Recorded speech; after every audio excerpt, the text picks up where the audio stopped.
읽어드린 말씀을 가지고 사도행전 4장 13절 22절 말씀을 가지고 하나님의 능력을 경험하라, 이와 같은 제목으로 하나님의 말씀을 증거하도록 하겠습니다.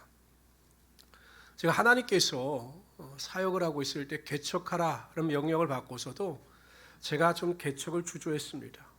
그 이유는 무엇이냐면, 첫째, 제가 개척 명령을 받았을 당시에는 지금도 마찬가지지만 한국 교회가 부흥의 내리막길을 걷고 있었습니다. 교회가 굉장히 어려운 상태였습니다. 그래서 교회를 개척한다라고 하는 것이 그리 쉬운 일이 아니었습니다. 더군다나 교회를 개척하는 데 있어서 보통 엄청난 비용이 소요되거든요. 그러한 비용도 저에게 없었기 때문에 개척하는 것을 굉장히 제가 주저했습니다. 명령을 받았음에도 불구하고. 그러면서 저는 먼저 개척한 선배나 또한 동기, 후배들을 만날 때마다 물어봤어요. 개척하면 뭐가 좋으니? 라고 물어봤습니다. 그때 선배들이나 동기들은 이렇게 이야기하는 겁니다. 그냥 좋아, 편해. 부교육자로 있을 때 스트레스를 받았는데 지금 개척을 하니까 마음이 너무 편해. 뭐 이 정도로 저에게 개척에 대해서 이야기하는 것입니다. 그 말을 들으니까 제가 꼭 개척을 해야 되나? 라고 하는 회의감도 들었습니다. 그러다가 우연히 오랜만에 저 강원도에서 개척해서 목회라는 후배를 만났습니다. 근데 목회가 녹록지 않았습니다. 어려웠습니다. 그런데도 불구하고 하나님을 의지하면서 목회하는 자였습니다. 제가 후배에게 물어봤어요. 야, 개척하니까 넌 뭐가 좋니? 라고 물어봤더니 이 후배 목사는 전혀 다른 말을 합니다. 형, 개척을 하면 매일 하나님을 만날 수 있어.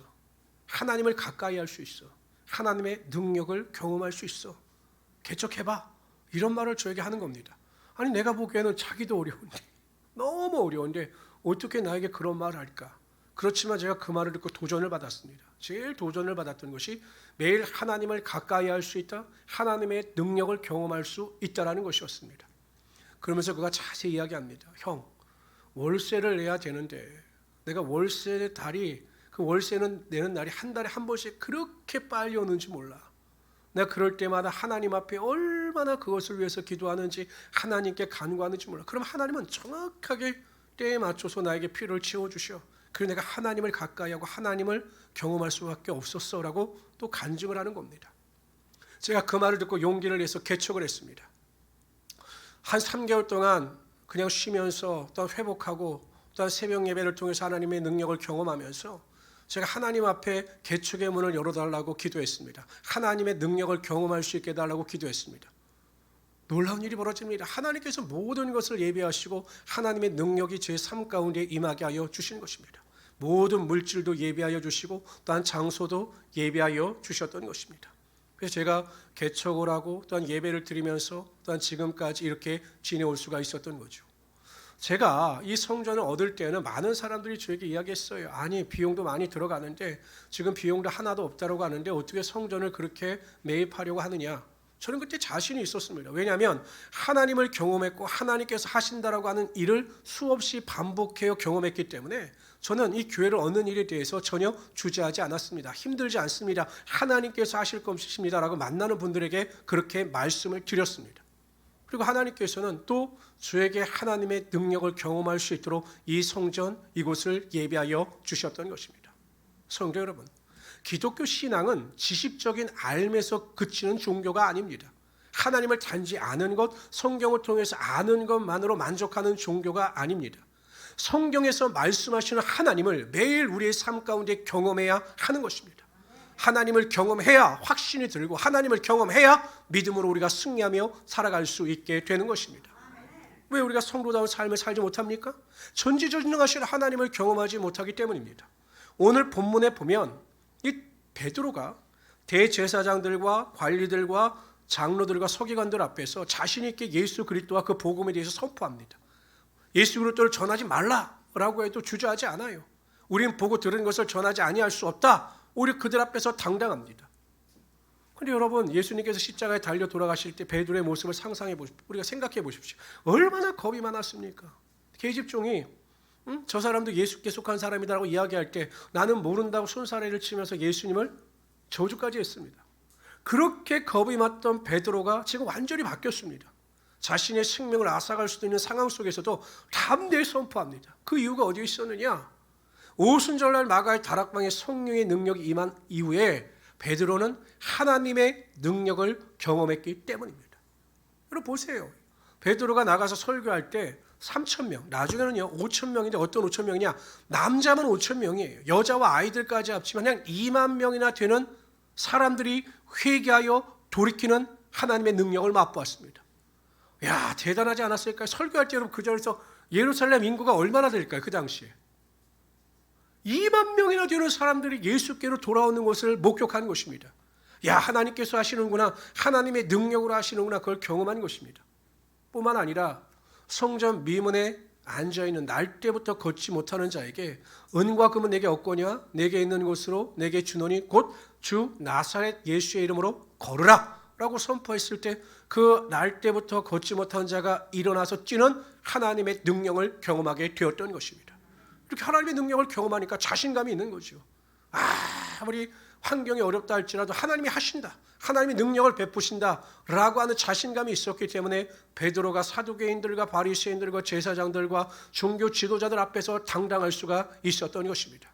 그래서 저는 오늘 구체적으로 베드로가 어떻게 하나님의 능력을 경험할 수 있었는가, 하나님께서 왜 하나님의 능력을 베드로에게 허락하셨는가, 그것을 살펴보며 함께 은혜를 나누고자 합니다. 첫 번째로 베드로가 하나님의 능력을 경험할 수 있었던 것은 바로 성령으로 충만했기 때문입니다.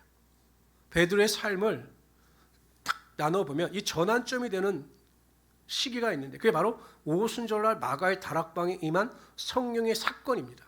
그 사건 이전과 이후로 베드로의 삶을 나눌 수가 있어요. 그 전까지는 그야말로 그냥 겁이 많아서 육신의 소욕을 쫓아 살던 자였습니다. 아니 겟세마네 동산에 예수님께서 올라가서 좀 나를 위해서 기도해달라, 베드로하고 야고보에게 요한에게 부탁을 하셔요. 근데 여러분 베드로와 야고보와 요한이 어떻게 했습니까? 그냥 졸았습니다. 그냥 잤습니다. 육신에게 져서 육신에게 종로를 탄 거죠.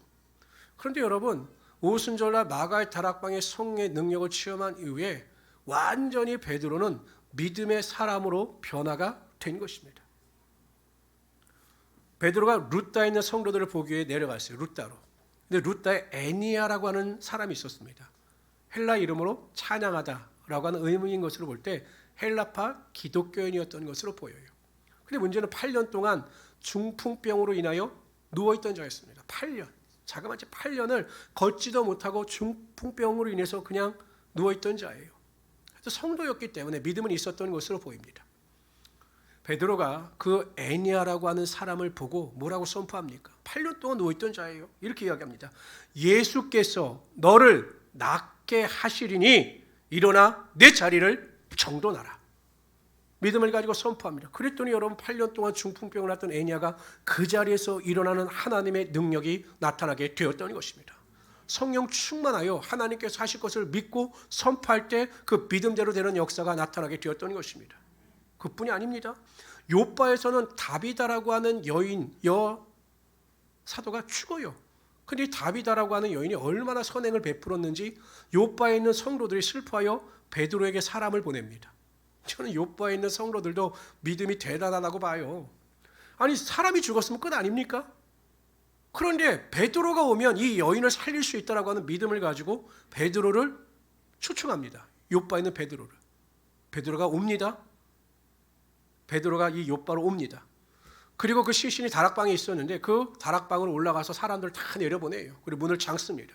하나님만을 바라보면서 성령의 충만함 가운데 기도합니다. 그리고 그 다비다 여인의 시체를 향해서 다비다야 일어나라 라고 선포할 때 그 다비다, 죽었던 여인이 일어나는 하나님의 능력이 나타나게 되었던 것입니다. 이렇게 성령 충만하면 하나님께서 우리에게 능력을 주셔요. 왜? 약속하셨기 때문에.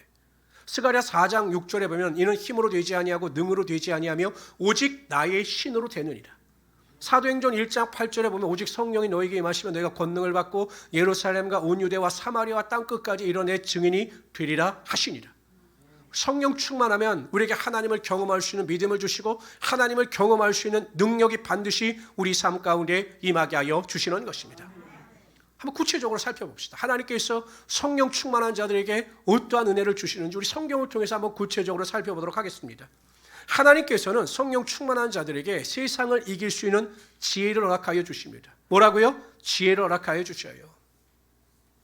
마태복음 10장 16절에 보면 예수님께서 이 제자들을 택하시고 세상에 파송하셔요. 근데 그 당시에도 세상이 워낙 악한지라 예수님께서는 12제자를 파송하시면서 마음속으로 걱정이 되셨습니다. 그래서 그 제자들에게 이렇게 말씀하셔요. 보라, 내가 너희를 보냄이 양을 이리 가운데 보냄과 같도다. 그러므로 너희는 뱀같이 지혜롭고 비둘기같이 순결하라. 뭐라고요? 뱀같이 지혜롭고 비둘기같이 어떻게 하라고요? 순결하라. 예수님께서 지혜를 강조하시는 거예요. 이 악한 세계를 살아가기 위해서는 지혜가 필요합니다. 우리도 마찬가지예요. 어떤 성도는 그냥 믿음 중요하죠. 믿음도 중요하지만 지혜가 배제된 믿음은 오히려 그 믿음을 통해서 다른 사람에게 상처를 주고 자신의 삶에도 피해를 줄 수가 있어요. 예전에 보면 딸이 복부에 복막암인가 걸려서 이렇게 배가 막 부풀어 오릅니다. 근데 병원을 안 보내요. 왜? 하나님께서 고치신다는 거죠. 하나님께서 고치시기 때문에 이 딸을 병원에 보내지 않아요. 아무리 목회자가 와서 아니다, 하나님께서는 그것만을 원하시는 게 아니니까 안 보내요. 믿음이 좋은 겁니까? 아니죠. 지혜가 필요한 거예요. 하나님의 뜻을 구하는 지혜가 필요한 것입니다. 그럴 때 하나님께서 지혜를 주셔서 문제를 해결할 수 있게 하여 주시는데, 어떤 성도들은 오직 믿음만을 구하고 믿음으로 행한다고 하여 하나님께서 주시는 신령한 지혜를 무시할 때가 있다는 것입니다. 스데반 집사가 디아스포라 유대인들, 그러니까 세계 각국에 흩어져 있던 유대인들이 명절을 지키기 위해서 예루살렘으로 모였습니다. 그래서 그 회당이라고 하는 곳에서 논쟁이 벌어져요. 여러분, 이 디아스포라 유대인들은 헬라 사람들이었기 때문에 지식도 있고 똑똑했습니다. 그 예루살렘에 머물러 있던 유대인들보다 똑똑했어요. 그런데 아무리 논쟁을 해도 스데반을 못 이겨요. 다수가 한 사람을 못 이겨요.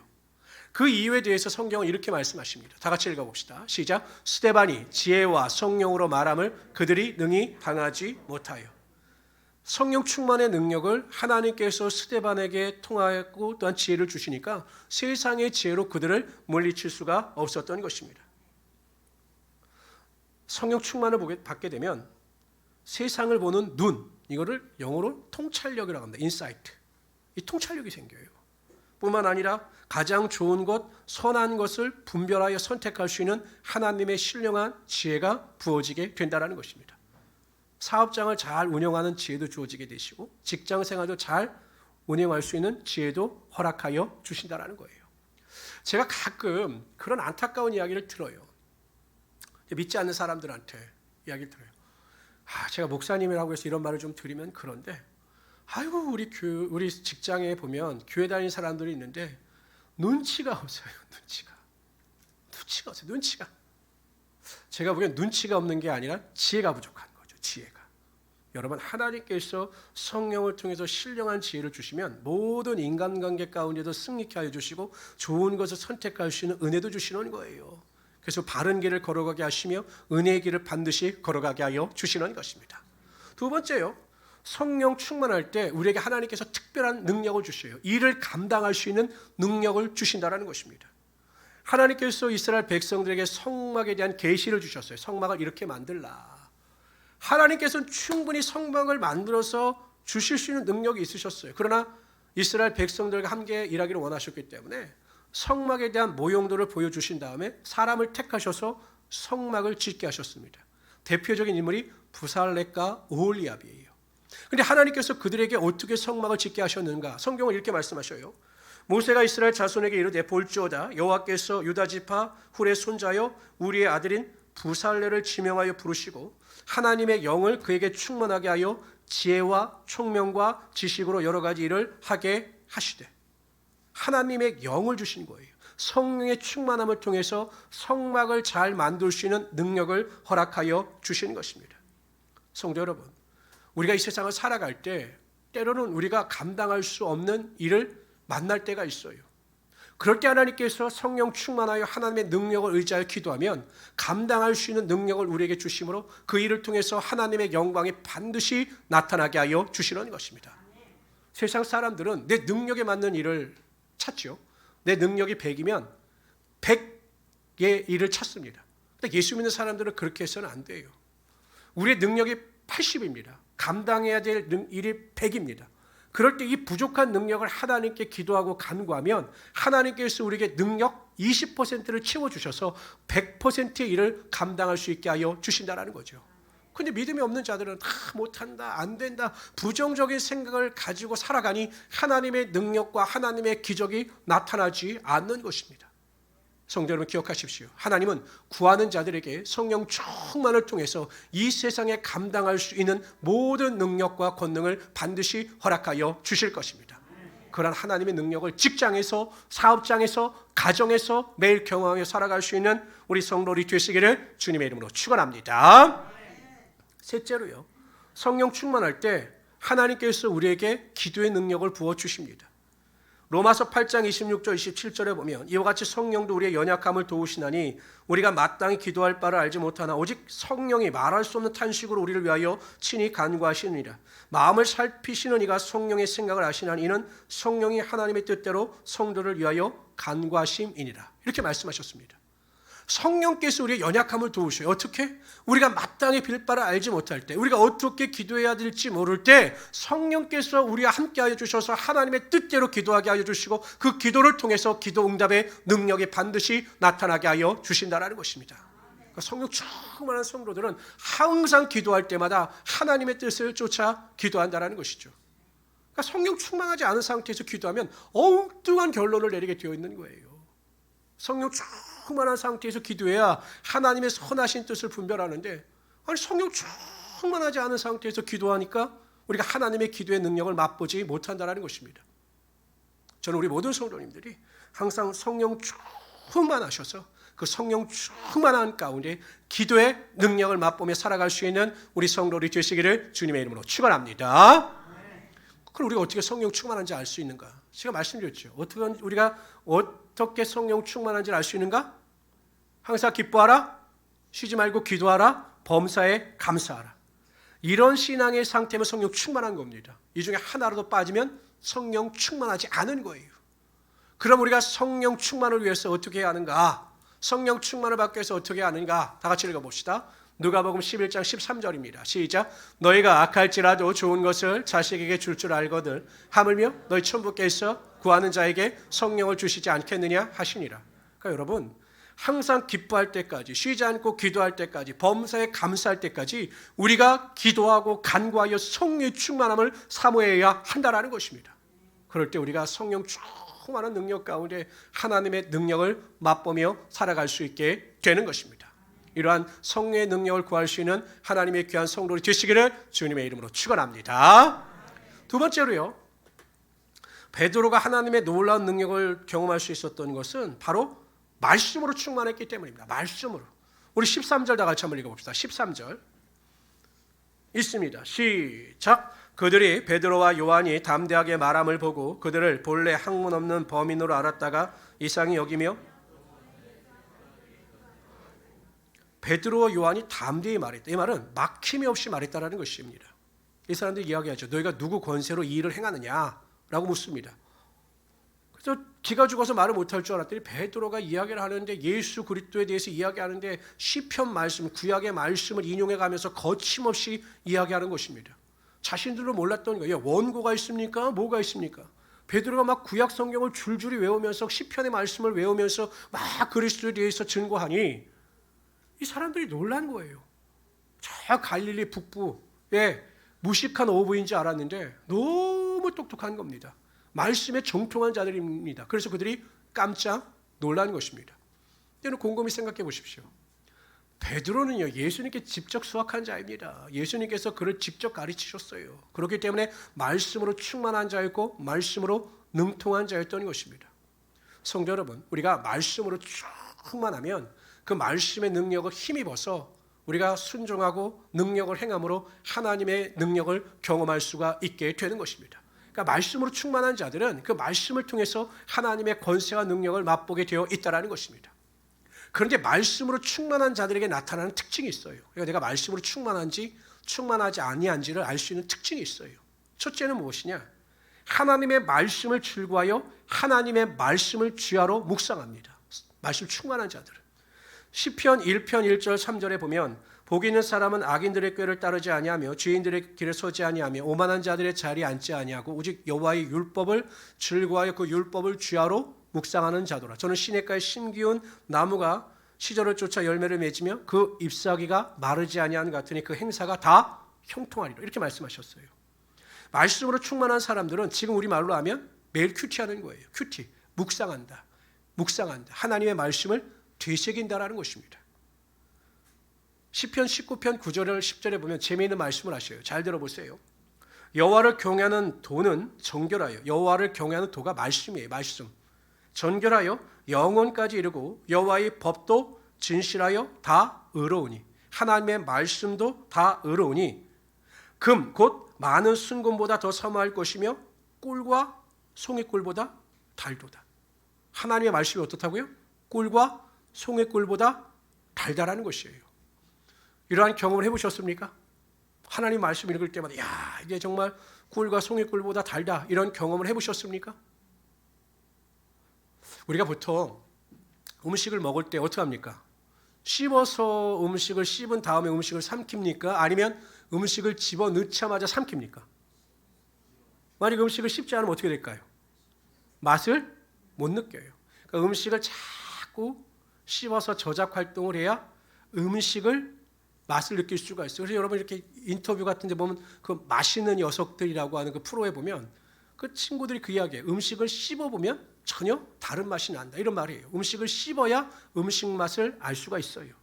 하나님의 말씀을 묵상한다는 것이 하나님의 말씀을 씹는 것과 똑같은 거죠. 똑같은 하나님의 말씀을 두고 묵상하여 그 말씀을 통해서 하나님께서 우리에게 주시는 기쁨과 소망을 깨달을 때 우리가 하나님의 말씀이 꿀과 송이꿀처럼 달다라고 말할 수 있게 된다는 것입니다.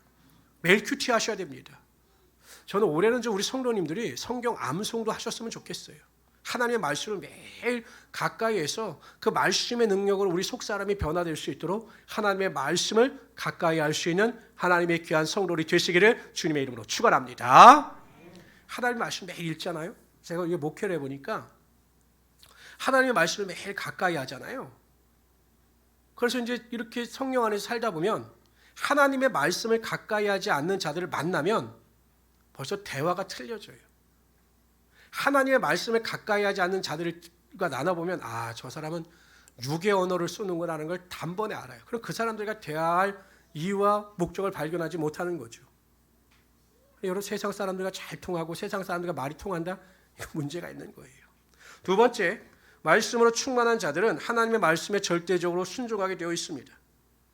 오늘 본문 말씀 19절 20절 한번 읽어봅시다. 앞에 보시고 읽어도 될 것 같은데요. PPT 읽읍시다. 시작.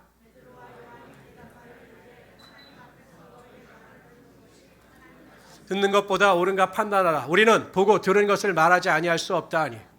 위협을 합니다. 예전 같았으면 베드로와 요한 네, 안 하겠습니다 이랬을 텐데 뭐라고 이야기합니까? 하나님 앞에서 너희 말 듣는 것이 하나님 말씀 듣는 것보다 옳은 것 판단하라. 우리는 보고 들은 말을 말하지 아니할 수 없다라고 담대하게 이야기합니다.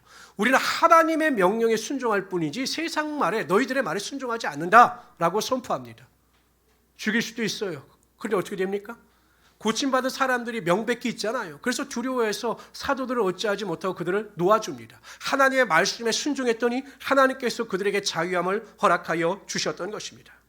성도 여러분, 전적으로 하나님의 말씀에 절대적으로 순종할 수 있는 믿음이 있어야 한다는 것입니다. 하나님의 말씀에 순종하는 자들에게는요, 시편 112편 1.3절에 보면 이렇게 말씀하셔요. 할렐루야, 여호와를 경외하며 그의 계명을 크게 즐거워하는 자는 복이 있도다. 그의 후손이 땅에서 강성하며 정직한 자들이 후손에게 복이 있으리로다. 부와 재물이 그의 집에 있으며 그의 공의가 영구히 서 있으리로다. 하나님께서 하나님의 말씀에 절대적으로 순종하는 자들에게 자손의 축복을 허락하시며 부와 재물의 축복을 허락하여 주신다라고 분명히 말씀하고 있는 것입니다. 케냐의 선교사로 봉사하고 있는 안찬호 선교사님이 쓰신 들어쓰심이라고 하는 책이 있습니다. 그러니까 케냐 마사이족들을 상대로 선교활동을 하시는 선교사님입니다. 그런데 이 안찬호 선교사님이 마사이족들을 선교해 보니까 사람들이 너무 인색한 거예요. 우리가 알다시피 마사이족은 사자를 창으로 잡을 정도 용맹한 부족입니다. 그렇게 사람들이 너무 인색한 거예요. 하나님께도 인색하고 다른 사람들에게도 인색한 것입니다. 그래서 이 안차노 선교사님이 작정하고 이들에게 헌신의 삶을 요구했습니다. 물질의 삶을 요구했어요. 뭐라고 요구했냐면 당신들이 하나님께 인색하기 때문에 복을 받지 못하는 것이다. 하나님 앞에 온전한 제물을 드리지 못하기 때문에 당신들이 이렇게 어려운 것이다 라고 계속 강조했습니다. 그 말씀을 듣고 오히려 교회를 떠나가는 자들이 생겼습니다. 그래도 헌신과 수고의 삶을 위하여 이 선교사님이 마사이 종들에게 계속 그것을 강조했습니다. 그런데 어느 날 이 교회의 성도인 세테퀸이라고 하는 사람이 소 한 마리를 끌고 와서 하나님 앞에 바치겠다고 드린 겁니다. 그런데 너무 가난한 성도입니다. 총 재산이 소 6마리예요. 그중에서 한 마리를 드리고 나면 5마리밖에 남지 않기 때문에 오히려 선교사님이 말렸습니다. 아이고, 소 한 마리는 너무 크다. 너 이거 하나님께 바치면 네 삶이 어려워진다. 이거 바치지 말아라. 이렇게 이야기를 했습니다. 그랬더니 이 세테퀸이라고 하는 이 성도가 뭐라고 이야기를 하냐면 이렇게 이야기합니다. 지금까지 한 푼이라도 아끼려고 가난하다는 핑계로 헌금을 제대로 드리지 못했습니다. 그런데도 돈이 모아지지 않았습니다. 지난주에 아이가 아파서 병원에 다녀왔는데 병원비가 엄청나게 나왔습니다. 그때 저는 하나님께서 내 재물을 가져가시려면 어떠한 방법을 사용해서라도 가져갈 수 있다는 것을 알았습니다. 마찬가지로 하나님께서 저에게 재물을 주시려면 어떠한 방법으로도 주실 수 있다는 것을 알았습니다. 그래서 제가 먼저 하나님께 드리는 것이 옳다고 생각했습니다. 사실 소 6마리나 5마리나 별 차이가 없습니다. 어차피 몇 마리 되지 않기 때문에 그 소들에게서 나오는 우의 양도 별 차이가 없고 6마리든 5마리든 가난하기는 마찬가지입니다. 하지만 내가 드리는 헌금을 하나님께서 기쁘게 받으신다면 하나님께서 복을 주시지 않겠습니까? 라고 많은 사람들 앞에서 신앙의 고백을 드렸습니다. 그 일로 인해서 많은 사람들이 은혜를 받고 또한 자원하는 마음이 생기기 시작했습니다. 그런데 여러분, 몇 달이 지난 뒤에 이 세테퀸이라고 하는 성도가 다시 간증을 하겠다고 이 선교사님에게 부탁하고 간증을 합니다. 거기 내용이 이렇게 나옵니다. 저는 축복을 받았습니다. 정말 놀라운 일입니다. 얼마 전 소 한 마리를 하나님께 드렸는데 어젯밤에 암소 2마리가 각각 새끼를 낳았습니다. 그런데 모두 쌍둥이를 낳았습니다. 저는 겨우 소 한 마리를 드렸는데 하나님은 4마리나 주신 것입니다. 그것도 모두 암놈으로 주셨습니다. 정말 놀라운 일입니다. 여러분도 한번 시험해 보세요. 틀림없이 몇 배로 주실 것입니다. 이렇게 간증을 마쳤습니다. 그러면서 선교사님이 이렇게 말씀하셔요. 우리는 아프리카 원주민이 미개하다고 취급하지만 그들이 어찌 보면 우리보다 더 바르게 하나님께 감사하고 하나님께 순종하고 있다. 비록 가진 것이 없어도 순종하여 감사하기 시작하면 하나님께서 분명히 더 많은 것으로 채워주신다. 이렇게 결론을 내리고 있습니다. 하나님은 똑똑한 사람이 아니라 순종하는 사람을 택하셔서 하나님의 축복이 임하게 하여 주십니다. 하나님은 많은 재물을 소유한 사람이 아니라 온전히 순종하는 자들을 통해서 하나님의 능력이 나타나게 하여 주십니다. 성도 여러분, 하나님의 능력을 경험하기 위해서 말씀 충만하셔서 그 말씀의 능력으로 하나님의 뜻을 분별하며 살아갈 수 있는 하나님의 귀한 성도들이 되시기를 주님의 이름으로 축원합니다. 백문이 불여일견이라고 하는 말이 있어요. 100번 듣는 것보다 한 번 보는 게 낫다라는 거죠. 그렇죠? 100번 듣는 것보다 한 번 보는 게 훨씬 낫다라는 것입니다. 이 의미는 무엇이냐? 경험하는 것이 훨씬 더 확실하다는 것입니다. 하나님의 말씀을 우리가 알았어요. 기도하면 응답하신다. 예배하면 축복하신다라는 것을 알았습니다. 이 아는 것보다 내가 믿음으로 행하고 기도함으로 하나님의 능력을 한 번 경험하는 것이 하나님에 대한 확실한 믿음을 가지고 살아갈 수 있게 된다라는 것입니다. 그런데 왜 우리의 믿음이 흔들리느냐? 왜 우리의 믿음이 견고하지 못하느냐? 전지전능하신 하나님을 경험하지 못했기 때문에, 하나님의 능력을 경험하지 못했기 때문에 원망하고 불평하며 삶을 허비하며 살아가고 있다는 것입니다. 저는 우리 모든 성도님들이 올 한 해 동안 이러한 하나님의 능력을 매일 경험하며 살아가기를 원합니다. 저 이런 간증을 좀 많이 들었으면 좋겠어요. 성도들 중에도 보면 참 목회자의 마음을 감동시키는 성도들이 참 많아요. 그래서 더 감사한 거죠. 목사님 오늘 찬양을 통해서 은혜를 받았습니다. 제가 이렇게 기도했더니 하나님께서 이러한 능력을 허락하여 주셔서 제가 다시 한번 하나님께 영광을 돌렸습니다. 매일매일 기도하고 찬양하는 것이 제 삶의 기쁨이고 소망입니다.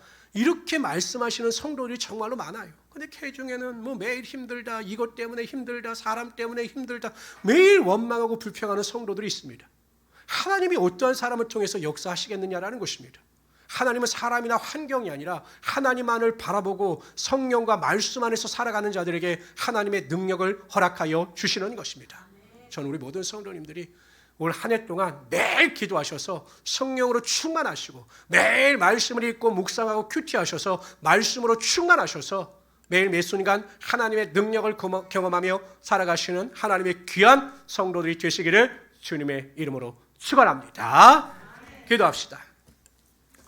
주시 하나님 정말로 감사합니다. 하나님께서 크신 은혜와 능력으로 아버지 함께 하시고 영광과 존귀 가운데 거하며 나가게 하심을 정말로 감사합니다. 하나님 우리 모든 성도들이 하나님을 경험하는 삶을 매일 살아갈 수 있도록 도와주시옵소서. 인간적인 생각과 인간적인 방법으로 잘못 판단하여 잘못된 길을 걸어가지 않게 하여 주시고 말씀과 성령으로 충만하여 하나님께서 축복하시는 삶을 살아가게 하여 주시옵소서. 감사하며 예수님의 이름으로 기도드리옵나이다. 아멘.